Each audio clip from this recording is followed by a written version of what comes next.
बहुत स्वागत है आपका IBC 24 के इस मेगा बुलेटिन अतुल्य कुंभ में आप सभी का एक बार फिर से मैं स्वागत और अभिनंदन करता हूं। और सबसे पहले मैं आपको चूंकि ये तस्वीरें दिखाना चाहूंगा, चूंकि अभी आज तपोनिधि आनंद अखाड़े की पेशवाई हुई थी, इसलिए भीड़ भाड़ यहाँ आपको दिख रहा होगा। आज तपोनिधि आनंद अखाड़े की पेशवाई हुई इस महाकुंभ में। और अब आपको सबसे पहले इस बुलेटिन में हम आपको दिखाते हैं गंगा आरती की तस्वीरें। गंगा आरती इस मेले की बहुत ही खास है, तो गंगा आरती की तस्वीरें सबसे पहले आप स्क्रीन पर देखिए।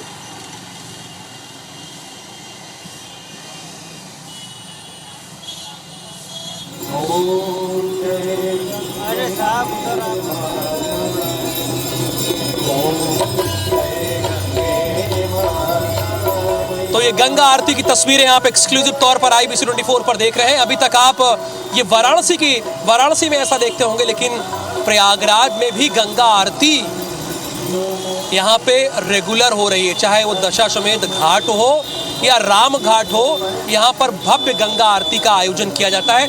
कई घाटों पर गंगा आरती का आयोजन यहाँ पर होता है।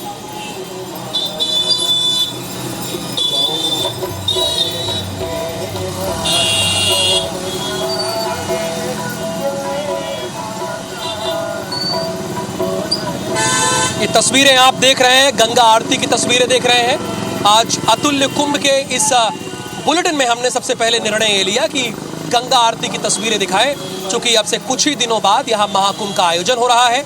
और महाकुंभ आप जैसा कि जानते हैं, गंगा, यमुना और सरस्वती का जहाँ मिलन होता है, संगमनोज, त्रिवेणी घाट उसे कहते हैं। तो उसके पहले ये तैयारियाँ हो रही हैं, भव्य तैयारियों को आप देख रहे हैं।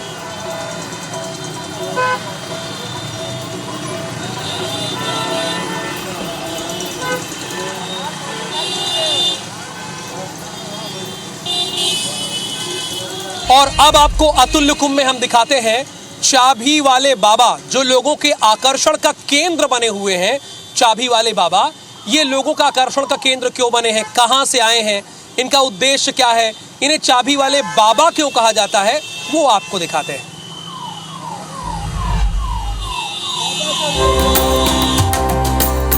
जैसे सफलता की कुंजी कहें, मूल मंत्र कहें, जीवन की कुंजी कहें, राम नाम की चाबी कहें। ये साधु न केवल अपनी चाबी के साथ आकर्षण का केंद्र बने हुए हैं, बल्कि सनातन धर्म की रक्षा और देश की सुरक्षा के लिए लोगों को जागरूक भी कर रहे हैं। चाबी वाले बाबा महाकुंभ में काफी फेमस हैं। इनका असली नाम हरीश चंद्र विश्वकर्मा उर्फ कबीर है। इन्हें लोग चाबी वाले बाबा के नाम से जानते हैं। बाबा का यह अनोखा रूप और सनातन धर्म की रक्षा का संदेश महाकुंभ में आस्था और विश्वास का प्रतीक बन चुका है। जरूरतें एक हैं, सभी की आवश्यकताएं एक और बात है जो इन्हें बेहद खास बनाती है। चाबी वाले बाबा का रथ ही उनका आश्रम है। रथ पर चाबी को लेकर चलने की उनकी एक गहरी सोच है। बाबा ने बताया कि चाबी का रूप उनके लिए सिर्फ एक साधारण वस्तु नहीं, बल्कि यह एक गहरे आध्यात्मिक प्रतीक का एक चिन्ह है। 0 और 1 का कम्युनिकेशन जो है वही चाबी के रूप में आता है। ये स्वामी विवेकानंद जी का 0 और 0 में 1 जोड़ दिया, 1 नीचे उस 0 को उठाकर चल रहा है, तब ये बनी चाबी। जैसे सफलता की कुंजी कहें, मूल मंत्र कहें, जीवन की कुंजी कहें, राम नाम की चाबी कहें। चाबी वाले बाबा का कहना है कि भारत में जितनी भी समस्याएं हैं, उनका समाधान एक चाबी से हो सकता है। उनके अनुसार चाबी के माध्यम से हम जीवन में हर प्रकार की कठिनाई के ताले को खोल सकते हैं। 0 और 1 के योग पर ही मैं अपनी मीमांसा प्रस्तुत करना है मुझे। मानवों को उनको मूल की ओर लौटने और मूल को समझाने बताने के उद्देश्य से मैं यहाँ हूँ। महाकुंभ में तरह तरह के साधु संत और बाबा देखने को मिलते हैं। ये संत अलग ही तरह के हठयोग पर होते हैं। तो चाबी वाले बाबा का यह संदेश वाकई लोगों के जीवन में एक सीख हो सकता है। संदीप तिवारी, IBC 24, प्रयागराज। आपने चाबी वाले बाबा की कहानी तो देखी अतुल्य कुंभ में, ऐसे ही बाबाओं को हम आपके सामने लाके आ रहे हैं, क्योंकि इस महाकुंभ में कहते ये हैं कि देवता भी आते हैं। तो कौन किस रूप में आ जाए तो कहा नहीं आ सकता। ऐसे ही एक बाबा हैं ई-रिक्शा वाले, इनकी पूरी दुनिया इसी ई रिक्शे के अंदर इर्द गिर्द है। बहुतों को बहुत कुछ चाहिए, लेकिन इनकी पूरी दुनिया इसी ई रिक्शे के इर्द गिर्द ही घूम रही है। तो हमारी टीम ने इनसे मुलाकात की, इनसे बात की और महाकुंभ आने का उद्देश्य पूछा। वो आपको दिखाते हैं वो क्या कह रहे हैं।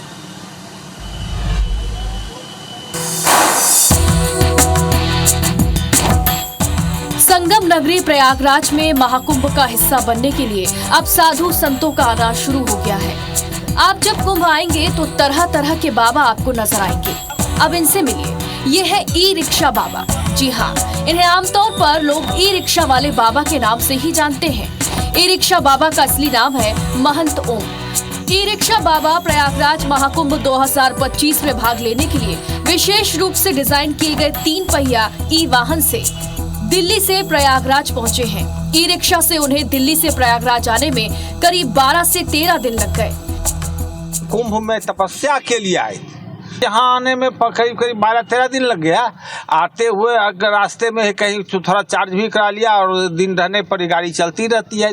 और कहीं इच्छा हुआ रुक करके कि यहीं पढ़े लिखे या कुछ नई सोच आ गया तो वहाँ लिखते भी है। इसमें हमारा सारा बिछावन है, गाड़ी का सब सामान है, हमारा सारा सामान रहता है। ई रिक्शा बाबा के इस वाहन में बिस्तर और दैनिक उपयोग की जरूरी चीजें भी हैं। इसके साथ ही वो पढ़ते लिखते हैं और अगर किसी को मदद की जरूरत होती है तो वो अपने ई रिक्शा से उसकी मदद भी करते हैं। अब आप सोचेंगे कि बाबा ने ई रिक्शा को ही क्यों चुना, तो बाबा ने बताया कि ई रिक्शा से यात्रा करने के पीछे का कारण कम खर्च है। Bureau report IBC 24। तो आप देखा कि चाबी वाले बाबा की क्या है पूरी कहानी, आपने देखा ही। और अब आपको बताते हैं, देखिए इस भव्य और दिव्य कुंभ को सुरक्षित बनाने की जिम्मेदारी NDRF ने अपने कंधों पर उठा ली है। NDRF की टीम ने आज लाइव मुंबई से आए कई लोगों की जान बचाई। वो इस दौरान मॉक ड्रिल भी कर रहे थे और लोग, मुंबई से आए लोग यहाँ पर फंस गए। उन्हें लगा कि वो असुरक्षित है, उनकी नाव खतरे में आ गई तो उन्हें बचाए। लेकिन पहले तो वो आपको दिखाएंगे स्टोरी, उस पर हमारी नजर होगी। लेकिन आप देखिए कि NDRF ने किस तरह से अपनी तैयारी यहाँ पर करके रखी है, वो आपको अपनी इस रिपोर्ट के जरिए दिखाते हैं।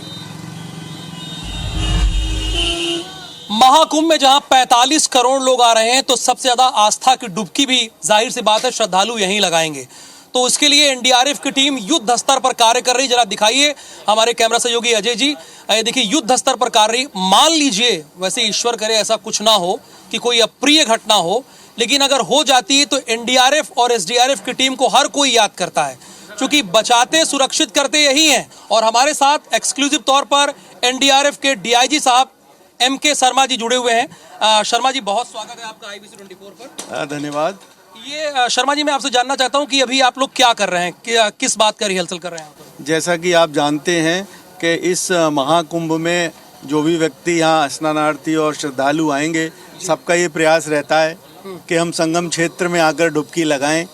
तो पूरे महाकुंभ का जो फोकस मेन है वो संगम जो एरिया है, और हम अपने जो हमारे पास रेस्क्यूअर्स हैं और जो हमारे लोग यहाँ ड्यूटी पर आए हैं, तो हम बिल्कुल ग्राउंड पर जो स्थिति होगी उसका पूर्वाभ्यास कर रहे हैं, मॉक ड्रिल कर रहे हैं, और हम अलग अलग तरीके की सिचुएशंस इनको बता रहे हैं कि, और हम इनका टेस्ट ले रहे हैं कि इस चुनौती से कैसे निपटेंगे और इसको और कैसे बेहतर तरीके से किया जा सकता है। तो आपकी कितनी टीम इसके लिए तैयार रहेगी, मुस्तैद रहेगी, और किस किस तरह से काम करेगी? यहाँ पर हमारी 20 टीमें प्रयागराज महाकुंभ के लिए आई हुई हैं और अलग अलग जगहों पर समन्वय के साथ में, जिसमें SDRF, जल पुलिस, PSC और इन संस्थाएं हैं, उनके साथ में एक बेहतरीन कोऑर्डिनेशन के साथ में यहाँ पर सब डिप्लॉय रहेंगी। हमारे पास सोनार सिस्टम है, आपने देखा रिमोट लाइव बॉय है।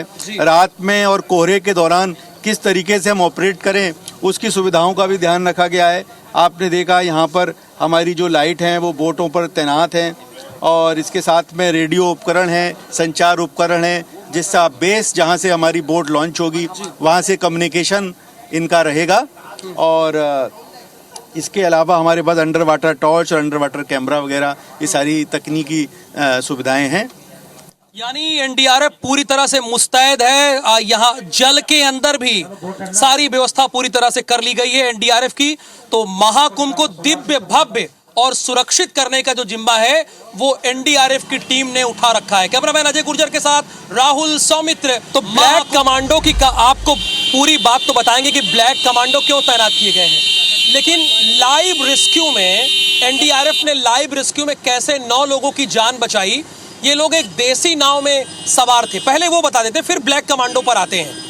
असल में हुआ क्या कि ये लोग संगम नोस पर जा रहे थे, मुंबई से आए एक परिवार थे, ये कुल 9 लोग थे, लेकिन ये इनकी नाव अनियंत्रित हो गई और इधर एनडीआरएफ का बाकायदा मॉक ड्रिल चल रहा था। जैसे ही डीआईजी एनडीआरएफ मनोज कुमार शर्मा की नजर पड़ी, उन्होंने तुरंत अपनी टीम को कहा एक्टिव होने के लिए। टीम फौरन वहां पर पहुंची और इन सभी 9 लोगों को सुरक्षित बचा लिया। उसके बाद देखिए ये किस तरह से खुश नजर आ रहे हैं। इन तस्वीरों को आप देखिए, ये आप साफ तौर पर देख सकते हैं कि किस तरह से ये, जाहिर सी बात है जब कोई फंस जाए कहीं पर और उसको बचा लिया जाए तो वो किस तरह से भाव विभोर हो जाता है, खुश हो जाता है। ये डीआईजी से मिलने के बाद वो अपना व्यक्त करें, अपनी भावनाओं को व्यक्त करने का कार्य कर रहे हैं। भगवान तो बहुत बड़ी चीज है हमारे लिए है। अगर आप